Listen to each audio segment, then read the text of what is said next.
In this guide, I'm going to show you how you can get the fun in the sand highlight reel. Before we do get into this guide, make sure to like the video and subscribe to the channel with all notifications on. It really does help the channel and it lets us know that you want more content like this.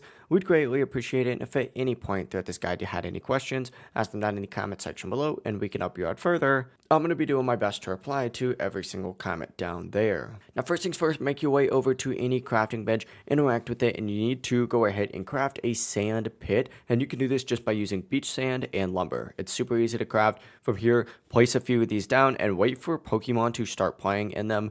You're going to need multiple Pokemon. For example, like 2 or 3 Pokemon like we have right here would work perfectly. As soon as you start seeing that animation, go ahead and hit the pause button on your controller, go to camera, and then just aim it at those Pokemon playing in the sand pit and take a picture of them. And as soon as you do that, you'll immediately go ahead and unlock the highlight. If you guys have any questions, ask them down in the comment section below and we can help you out further. I'm going to be doing my best to reply to every single comment down there. Before we do leave this guide, make sure to like the video and subscribe to the channel with all notifications on. It really does help us out. Let's know that you want more content like this. Have a great rest of your day though. Peace.